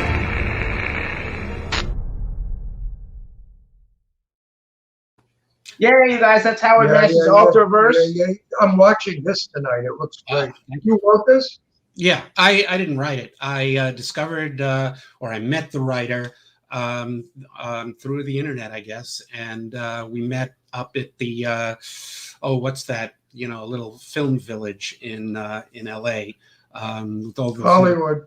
Tiny, all those tiny offices. And anyway, I prefer to forget that. But we had lunch, and I told her I loved the script, and I wanted her to meet, my director, Russ Emanuel, and the rest is history. We produced it not far from, I guess, Culver City, and it worked out really well, except for the people. It's very Twilight. It's very Twilight Zone, and I love all those Twilight Zone things. Me, I'm dying to play a Martian in a movie. Before I die, I want to play somebody from another planet. I think I'd be very good if I wore my hair strict back. I could look very extraterrestrial. But I just am fascinated with this script that you have made a film out of. It's one of my favorite kinds of entertainment. Yeah. I can't wait. I'm going to make dinner tonight and watch it. Thank you. Yeah, we played at. I'll call you and tell you if I like it. All right, we played at the Comic-Con in San Diego. We've won several awards. Truly, it looks good. It looks like it's filmed well. Yeah. It's shot without a jumping camera. The lighting is good, and she's pretty, and the sound is good. So it's a quality film. It's not a $2 piece of shit like some of them I'm in. Oh yeah.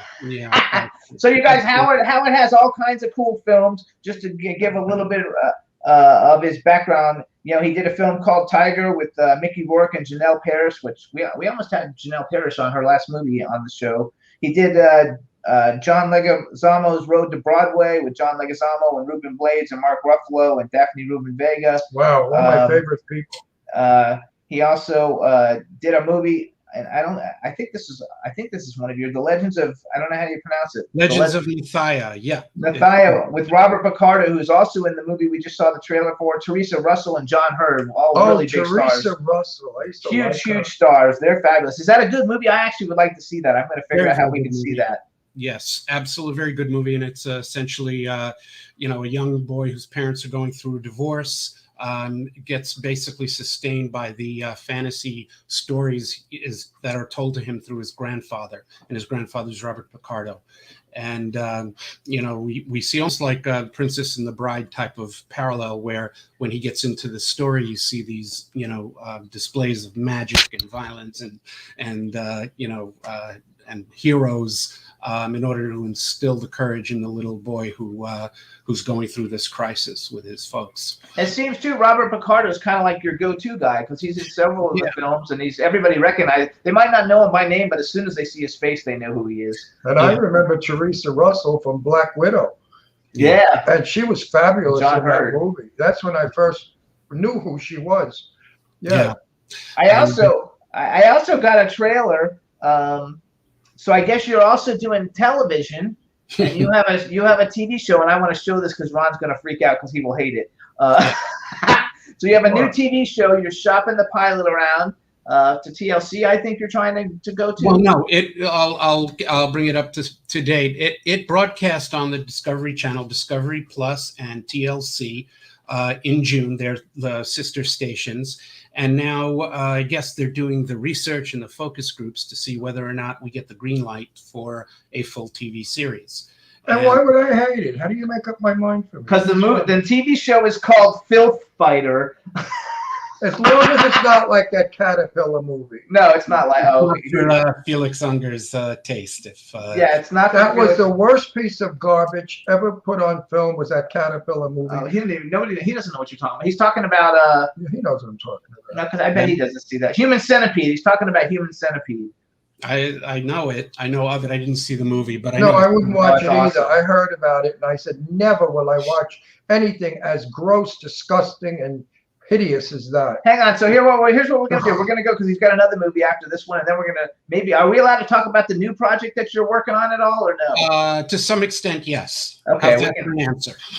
Okay, perfect. So I don't know anything about it. First, we're going to go to this one. So you guys, here's the trailer. The trailer for Filth Fighter, and it's really gruesome, and I think it's fun to show because we've never shown anything like this on the show before, so it'll be a lot of fun. It's Howard Nash's Filth Fighter. It's a reality show about cleaning up people's filthy houses. Oh, send them here. Film an episode here. So anyway, here you guys go. This is Filth Fighter. Check it out.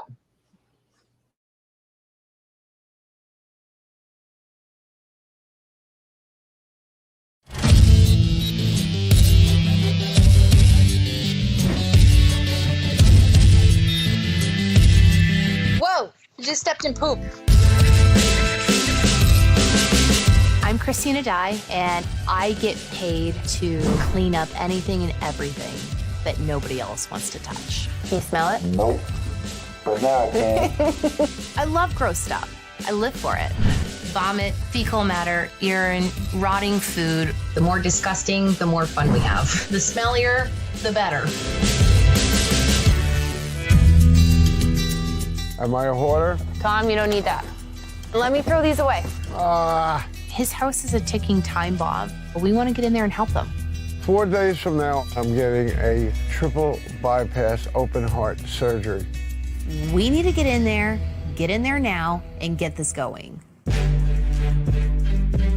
This house is a horrific, downright mess, and it pisses me off. I would be furious if somebody hoarded in my family home. This is disgusting. Who lives like this? She needs to sell this house. That's not happening unless we turn this house around. Now.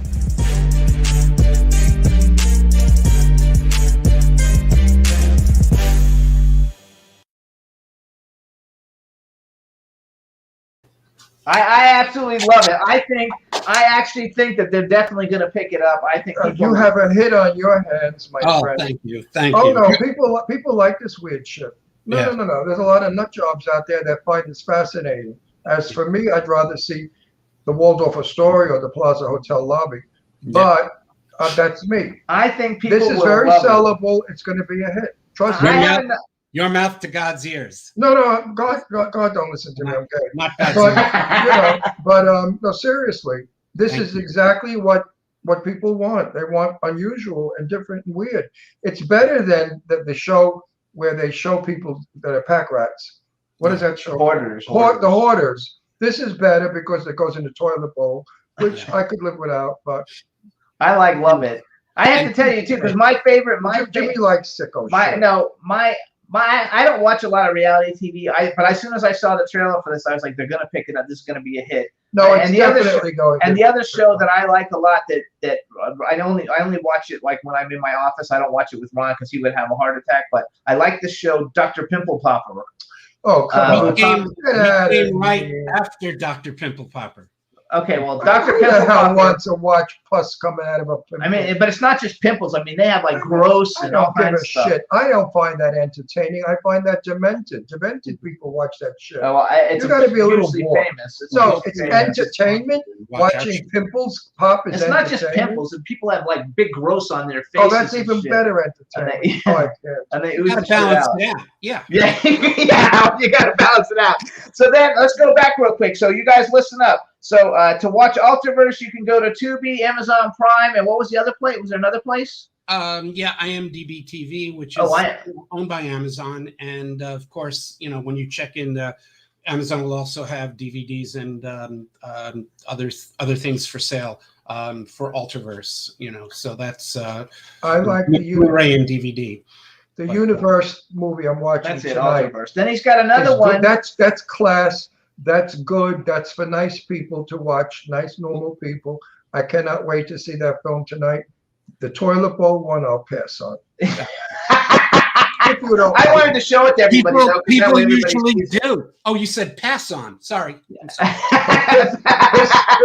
That was good. That was good, Howard. play on words. So then he's got Listen, play on. another film now. Is American Whispers also available now?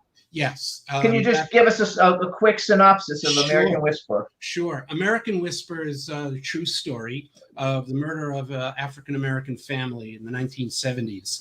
And we brought it up to date. The case is still unsolved. And we're trying very much to push the New Jersey prosecutors to reopen the case because obviously the technology is so much better now than it was then. A lot of the evidence has been preserved, and we'd like them to try to go back and reopen the case. Of course, the father for a period of time was the suspect, but he was cleared fairly quickly. But there were a myriad of reasons why the case was botched by the two police precincts working on the case, New York and New Jersey. And so this tells the story through the eyes of the main character, who was the father. And we did it from a point of view of kind of a found footage presentation. So essentially you could get more of I'd say a bird's eye view and a closer look of what had actually occurred. Okay, so tell me, how were they murdered and who was murdered? His wife and his 3 children were murdered. Terrible. Yeah. Terrible. And he came home and discovered the crime. And someone mentioned that it was a hit. And in the movie, there's kind of like a rogues gallery of characters who could have possibly done it, but it was never resolved. Were they involved with drug selling? No, but actually what he did was he owned bars and taverns in Harlem, and he would on a regular basis throw the drug dealers out forcibly, sometimes at gunpoint. So that's who knocked them off. True crime horror, you guys. Okay, so now they said we're going to get your family, and they did. So you guys, this one's called American Whisper. Now, where can people see this one? Where is it available? Also, it had been playing for a while through the festival circuit, but also now is IMDb TV, Amazon, and Tubi TV. and of course also available on Blu-ray and DVD. And, so we should tell everybody that though too. That anybody who doesn't know what Tubi is, because like a lot of people recently have told me they don't know what it is. If you have a smart TV, it's an app. You just get it. It's like Netflix or something, but it's free. You get commercials during the films, but you get to see all the movies free, and they put new ones up every week. And I don't even think you have to register. You just go in and you just go in and watch it. Yeah. So it's really cool. So I'll watch that one too. That sounds good. So this one is American Whisper, you guys. Howard produced it. Did you write this one also or no? I co-wrote it. I co-wrote the script and with Rod Cavan, my writer and partner in crime. And I raised the money. I produced it as well. And we shot it like within 2 weeks, had it out there a couple of months for editing. And you did a 2-week shoot? We did a 2-week shoot, and it's won a slew of awards. I think we're up to like. How the hell do you do a 2-week shoot? How long is this film? 90 minutes. A 90-minute film you shot in 2 weeks? I mean, all the movies you're in shoot for 9 days. That's not even 2 weeks. All yours are 9 or 10 days. They do? Yeah. Yeah, but you take 8 years to edit the film. Yes, that's the problem. That takes a lot of time. So let's play the trailer for years everybody. ago, we shot a film 3 months. Yeah. We took to shoot a film years ago. So you guys, this is Howard Nash's film American Whisper, available on Tubi TV and everywhere else. Check out the trailer now.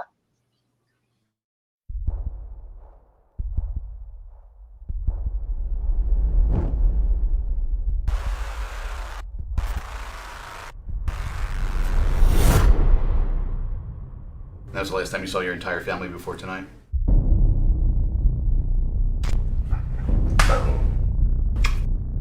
Janine. Hey, baby girl. Hi, Doc. You any domestic problems, Josiah? Kids have any problems at school? Neighbors? We're just a happy suburban family. Whisper! All right. You got the American dream, and I delivered it to you. But Whisper, he's reckless. More money, more money.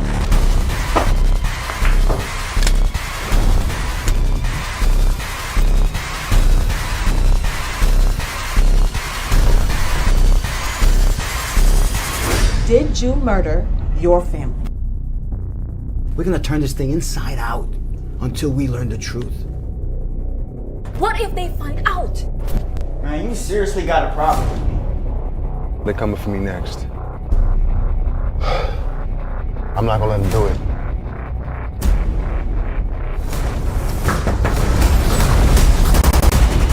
Oh my!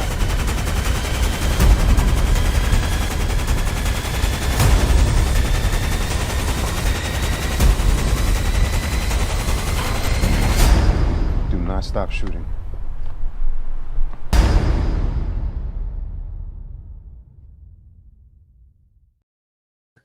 Okay. Yay! Now, the father knows exactly who murdered his family, but he was warned that he will be dead if he tells the cops.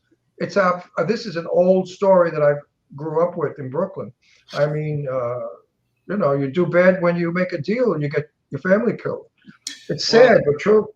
Well, you brought up a very good point. He didn't do it, but indirectly he kind of lived a life where, he might have had an indirect role in what happened. Well, he was warned, if you don't cut it out now, we're going to kill your family. And he disregarded it, thinking they weren't going to do it, and they went and did it. But now he cannot tell the police who did it because they will kill him. So to save his ass, he's not solving the murder mystery. Yeah, it was one of the news reports where police say he's holding back. He knows something. He's not. Of course he's holding back. This is a story as old as time. But it really happened. I know it really happened. Jimmy, do you know how many? Listen, my brother-in-law, Michael Papa, was a drug dealer, and they went and they killed him and his wife in Bayside, Queens. I know what happened. By the way, too, they all loved all the trailers. Everybody in the channel loved all of them. So you guys again. It's a very, very real film, and it's going to be a little disconcerting to see this happening to this lovely family. It's a sin. Yeah, I mean, he moved, one of the first families to move into white suburbia. He bought a huge house in Teaneck, New Jersey. His bars and restaurants were in Harlem, which is why both precincts worked on the case. But they dropped the ball. Oh, if he was in Jersey, I know Jersey moms. No, forget about it. Yeah. Still trying to get them to. But I have 2 requests, if I may. Yes. One is please get on the site and please let TLC know that you love Filth Fighter. And if you have, how do we do that? Explain to our audience. TLC has a website. TLC has a website where you can communicate with them. I wouldn't ask anyone to write a letter, put a stamp on it, and send it. You can communicate with them through. All right, let me simplify that for the old bags out there like me. You go to TLC, and then what do you do once you're there?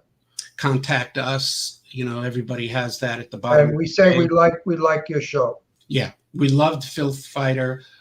Could you please bring it back as soon as you Okay, so everybody out there, I'm asking you as a favor to do this for this man, because his film is a very, very important film. Very important. That's the TV show for that one. And the TV, that TV show? The Filth one. Oh, okay. Even all of you out there who like a good laugh, go to what is it called? TLC. The Learning Channel.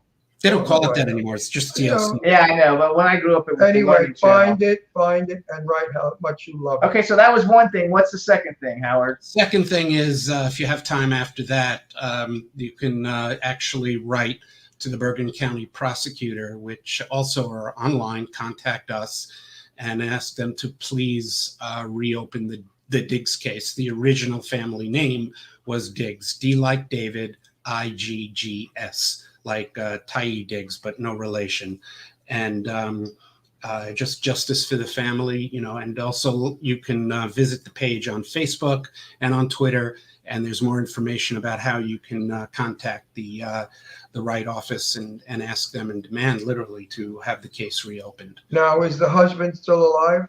No, he met with an accident. No, he died of a heart attack on a New York City street about 10 years after the crime. I met him and I met with him. Okay, they will never open that case because the police will be warned.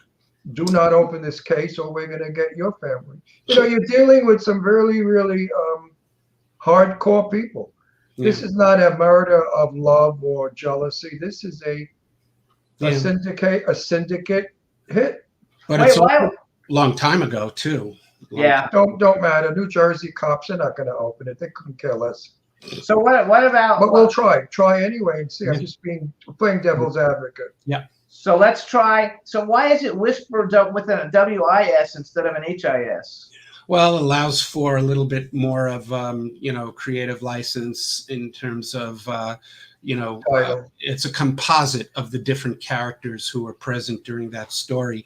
And of course, there was so much, with his own neighbors that I thought Whisper was a very good kind of synonym for how people in his own community were reacting to the crime. People that he'd grown up with basically were, whispering and turning on him, and he didn't. Oh, got it. Okay. He didn't deserve that at all. And, I'm encouraging all writers and producers that I know and who I don't know, please, let's do some comedies. We, the people, need a little laughter now. We have too much serious stuff going on with COVID, people dying from that, the world situation. You know why they don't do so many comedies? No, we need comedies. We need to laugh. We need to laugh again. So I'm encouraging all of you, write comedy. Do you know why that we don't have comedies? Why? Because number one, comedies don't make money usually, and number two, because the actors that you need to make the comedy a hit get paid so much money, and they won't work for like less money that you can't make money on them because all those comedian guys make $20 million a picture and you can't make your money back. That's why there's no. I'm a fabulous comedian. I've been for years. I will do a comedy in a minute. I produced and acted in a comedy. Then if I'm invited back, I'd love to bring it and show you actually two. One is a romantic comedy and the other is a crazy, Are they available? Well, I'm inviting you back right now to bring me those two films. Thank you. You're invited. We'll fit you in probably when we're booked for another couple of months after the new year, maybe. So Angela's Jewish New Year or a regular New Year?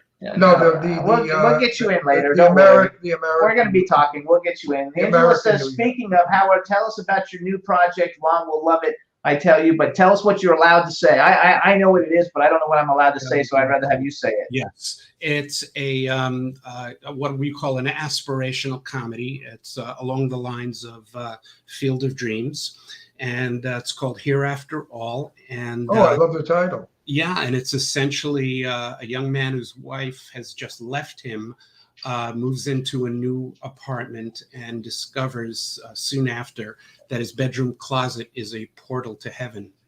Oh, I love this. Now, this I want to see. This is my kind of stuff. Might have a part for you, actually. So we'll hopefully, fingers crossed. But it's I don't do 2 lines. No, okay. Yeah, it'll be a good part. No, it's 3. It's 3 lines. 3 lines. I'll think about it. It's, no, seriously. This script I would love to read, even if I'm not in it. Well, the because guy I on your love the idea. right, he has a copy. I have the script, and I'm like looking to see if we can, find some people to help with it, because it's a really, you guys, this is one of the best. Is the script finished? Yes, it's one of the best scripts I've read, and I read. Do you have a deck? I get about 50 scripts a week, you guys, and I can't read all of them, obviously, but I actually read this one because of Angela Joseph, so we got to give Angela Joseph props. No, we need this. We need this kind of movie. This movie. We need to go to heaven. We need to go to other places to get out of COVID and the mask and all that bullshit we're going through. You guys, this movie is really, really good. So if you guys know any investors, we need about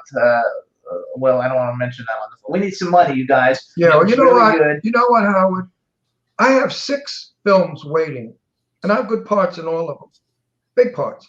And we can't get funding because the money people are holding back. They're afraid that there's going to be a depression or a stock market crash. Actually, they're more afraid that the people are going to get COVID on set and shut the thing down. And then I mean, Howard, how are you getting your money for film? Yeah, I'll tell you, we've got about almost half the budget raised, and we intend to do this in Vancouver, Canada. And in Vancouver, they have never been shut down ever for a COVID spike. And we've been shut down in virtually every city we've been filming in. We resume filming, but we've all been shut down, and that's what the investors are afraid of. But in Canada, it appears everybody seems to cooperate with each other, and they have never had an instance of having to shut down a set yet in Canada. So that's where... So the Heavenly movie you're shooting in Canada? Yeah, so Hereafter All will be shot in Vancouver. We have a tremendous group now who are attached. I can't divulge the name of the actor yet, but God willing, I will say this: he read the script. His agent called and said he loves it, and can he co-produce with you? And he also, and it's like. Sure. Of course, if the name is big, you co-produce it. Yeah. You even go to bed with them. Look, I sleep with the producer. They get parts. There you go. You guys, anyway, you guys, everybody put out positive vibes for us because we're going to raise money for this. Ron will be in it. It really is an inspirational, and But tell me a little bit. What happens when you go through the portal? No, just a little bit. A teeny weeny bit. We only got 2 minutes. Do you go to heaven? Do you see heaven? You can't tell you that. Well, tell me in private. Okay. I'll read the script tomorrow. Yeah. It's a very, very easy read. It's a very cool I script. like easy. And it's a lot of fun. So you guys, this is Howard Nash. You can follow him on Twitter at HowardNash5. He's also on Instagram, but I don't know what your Instagram is because you don't post on it a lot. Howard. I'm on Facebook, though. I am on Facebook. So, guys, Howard Nash on Facebook. The films that we showed you stuff for, Alterverse and American Whisper, both on Tubi. That's probably or Amazon Prime. Filth Fighter, we want to contact TLC, see if we can get it on as a regular series. You guys saw how filthy it was. It was awesome. And he's just a cool guy. We want to thank him for coming on the show. And I want to thank Angela for introducing us. Thanks, Angie, baby. And Howard, I think you got something going. Thank you. And, I think that you're going to go places. I think your career is going to start to take off in about a year or two once we're out of COVID. Thank you. Because you have good taste. And I like the 2 films that I'm going to watch. Thank you. One has a totally different meaning than the other, which is wonderful. It shows that you are versatile, that you're not just Alfred Hitchcock, one thinking. Yeah. And that's important in our business. You have to be flexible to feed everybody. Don't forget, we are a diverse world now, and we have to feed the diverse world what they want to eat. Yeah. Also, you guys, And you're doing that. You're a smart man. Also, everybody too, we want to have everybody give props to our new engineer, Roxy, who's made lots of things possible for us, and the fact that she's engineering us so greatly and being able to show trailers and music videos now and putting up all the comments and everything. So from all of us to you, Roxy, thank you so much. And We think Howard, you're fabulous. are you directing the Heavenly One? No. No, this is written and directed by Travis Oates, a tremendous director who lives in LA. And yeah, he did a phenomenal job. He used to run the Acme Comedy Theater in LA. Oh, So good, that- good, and, good. And now wrote A good director, a good actor makes a good film. a There we very, go. very good director. All right, everybody. So we got to go. This is Howard Bloom. Thank you so much. I mean, Howard Thank Nash. you. Sorry. Thank you so Howard. much. Guys, All right. appreciate Bye, it. everybody. See you guys Be next well. week. Take care. Thanks, Roxy. Thanks, chat room. We'll see you guys all next week. Bye-bye. Bye. Bye, Ron. Ciao. Take care now. Can try not to be so wrong. Yeah, we in the mix. Yeah, we in the mix. It's another episode. Here we go. The Jimmy Star Show with Ron Russell. Interviewing the hottest, newest, and truest of today's celebrities. Make sure to subscribe so you can get notified weekly. Jimmy Star, he's the king of cool. Ron Russell, he's a gorgeous dude. Chat room is live and you would be a fool not to vibe with us at the Jimmy Star Show with Ron Russell. Come watch it live on W4CY Radio. Miss some past episodes? Download on iTunes. The Jimmy Star Show with Ron Russell. It's the Jimmy Star Show with Ron Russell.